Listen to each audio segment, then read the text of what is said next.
ሰላም ወገኖች እንደምን አላችሁ? ደህና ናችሁ ወይ? እግዚአብሔር ስሙ ይባረክ። ሰሞኑን በቲክቶክ ላይ በተለይም ደግሞ በወንድማችን በኤፍሬም እና ሌሎችም የሚያራምዱት አለ። ለምሳሌ የወደቀ የፈረንጅ እንትን አለ የመጣ ይሄ ምንድን ነው ኮሚናል ትሪኒቲ ወይም ኮሚኒቲ ትሪኒቲ የሚሉ ትሪኒቲ ማህበራዊ ነው። ማህበር አለ። መጽሐፍ ቅዱሳዊ ያልሆነ የሰዎች ፍልስፍና ያለበት የሰው ወግና ስርዓት ያለበት ነው። መጽሐፍ ቅዱስ እንደዛ የሚል የለም። ከተጻፈው አትለፍ ነው የተባለ።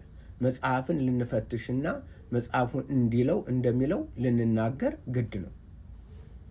ዝም ብሎ ይሄ በቲክቶክ የሰዎች ምንድነው ይሄ የሚጠፋና ፍላወር ምናምን እንትን ስላሉ ለዛ ብለን እኛ የምናደርገው ነገር የለም። እውነትን እንደ ቃሉ እንደሚለው ነው። ስለዚህ ኮሚኒቲ ትሪኒቲ የሚለው የቀደመ ነው።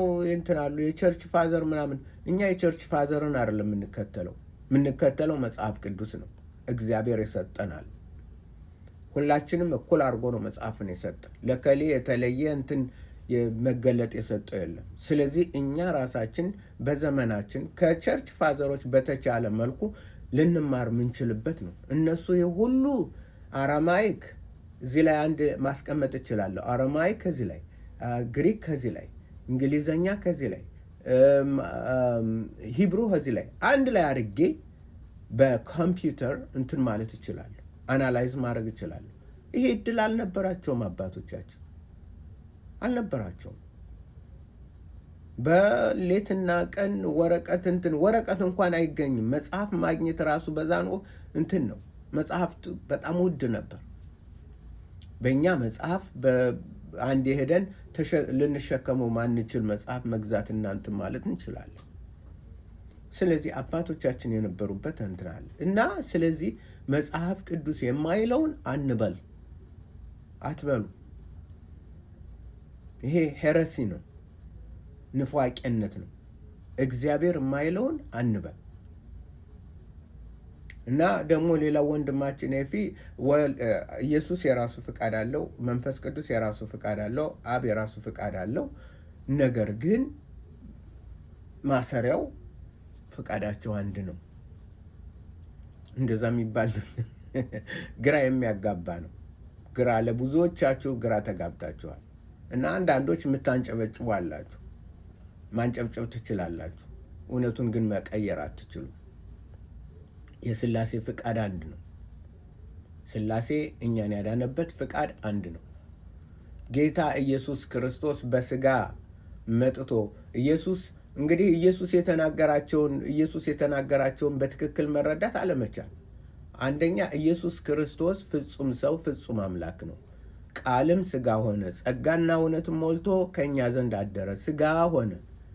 በስጋ በሰውነቱ እንትን የሚለው አለ፣ የሚያራምደው አለ፣ የሚናገረው አለ። በመለኮት ደግሞ ማዕበሉን ጸጥ ሲያደርገው፣ ሙታንን ሲያስነሳ፣ በሰው ልብ ውስጥ ያለውን ሲናገር ሲያውቅ፣ እነሱ ሊያደርጉ ያሉትን አስቀድሞ አስቦ እንትን ሲል ብዙ ነገር እንማራለን።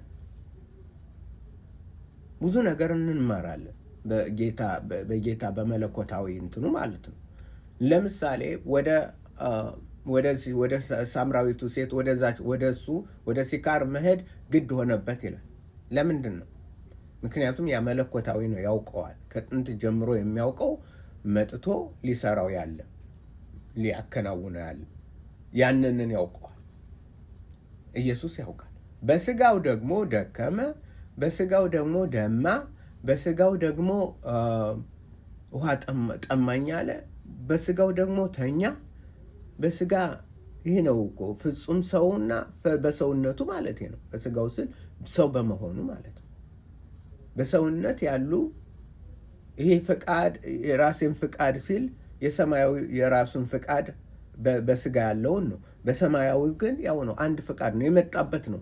ስላሴ ወስኖ ነው የላከው። ኢሳይያስን ለምሳሌ ይህን ለመረዳት መጽሐፍ ቅዱስን ማየት ያስፈልጋል። ኢሳይያስ ምዕራፍ 6 ላይ አነብላችኋለሁ። እኔም ከንፈሮቼ የረከሱብኝ ሰው በመሆኔ ከንፈሮቻቸውን በረከሱባቸው ሕዝብ መካከል በመቀመጤ ዓይኖቼ የሠራዊትን ጌታ ንጉሡን እግዚአብሔርን ስላዩ ጠፍቻለሁና ወዮልኝ አልኩ። ከሱራፌልም አንዱ እየበረረ ወደ እኔ መጣ። በእጁም ከመሰዊያው በጉጠት የወሰደው ፍም ነበረ። አፌንም ዳበሰበትና እነሆ ይህ ከንፈሮችህ ነክቷል፣ በደልህም ከአንተ ተወገደ፣ ኃጢአትህም ተሰረየልህ አለኝ። ተመልከቱ፣ አሁን እዚህ ላይ ነው የሥላሴ ፍቃድ። የጌታን ድምፅ የማንን? የጌታን ድምፅ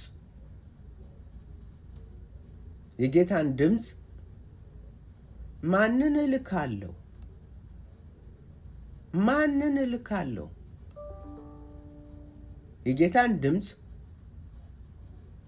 የጌታን ድምፅ ምን አለ?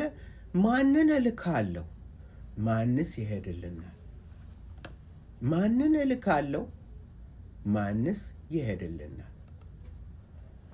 በእሽማ ኤት ኮል አዶናይ፣ የአዶናይን ድምፅ ሰማሁ። ኦሜር እንዲህ ሲል ኤት ሚ እሽላህ፣ ማንን እልካለሁ?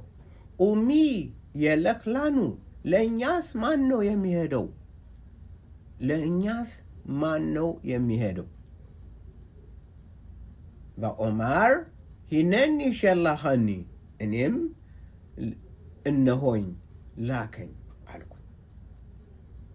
ስለዚህ ከዚህ ላይ ራሱ ወደ ዕብራይስጡ የመጣሁት ለምንድን ነው? ኦሪጂናሉ የሚናገረውን ነው። በእሽማ ሰማሁ ኤት ኮል አዶናይ፣ የአዶናይን ድምፅ ሰማሁ። ኦሜር እንዲህ ሲል ኤት ሚ እሽላ፣ ማንን ነው ምልከው? ማንስ ይሄድልናል? ላኪው ማን ነው? አብ ነው። ይሄድልናል የሚለው የሚልኩት ስላሴን ነው። ስላሴ ይሄድልናል። ማንስ ይሄድልናል?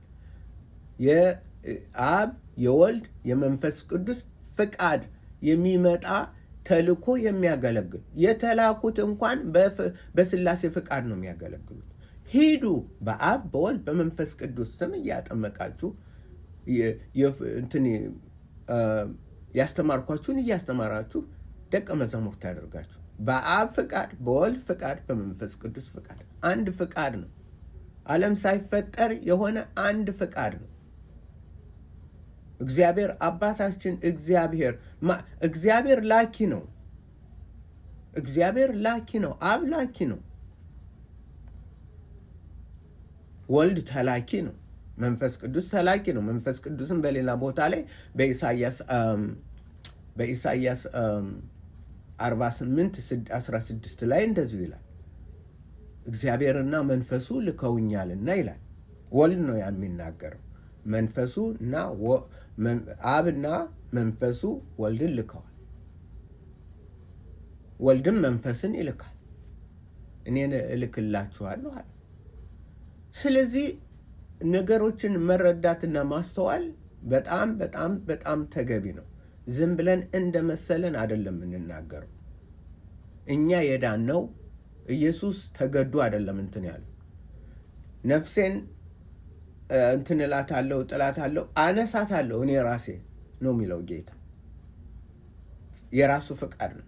ያ የራሱ ፍቃድ ነው፣ መለኮታዊ ፍቃዱ ነው።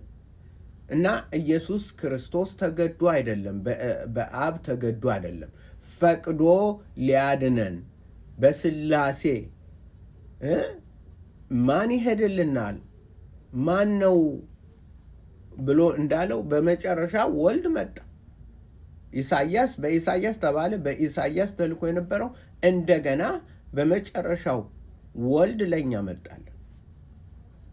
ማንን እንልካለን ሲል እኔ ሄዳለሁ አለ ወልድ። ኦኬ፣ ከሰዎች መካከል ምንድነው ሰዎች ተስማምተው እንትን ይላሉ አይደለም? እንደዛ ይላሉ። ልክ እንደዛ ከወሰድ ነው። ትልቁ ምንድነው? እግዚአብሔር ትልቅ ነው፣ እኛም አናውቀውም ወገኖች። ግን መጽሐፍ የሚለውን ፈትሸን መረዳት፣ ማወቅ፣ መገንዘብ፣ ያንም ደግሞ ተግባራዊ ማድረግ ግዴታችን ነው። ዝም ብለን የመሰለንን መናገርና የመሰለንን ማድረግ ጥሩ አይደለም።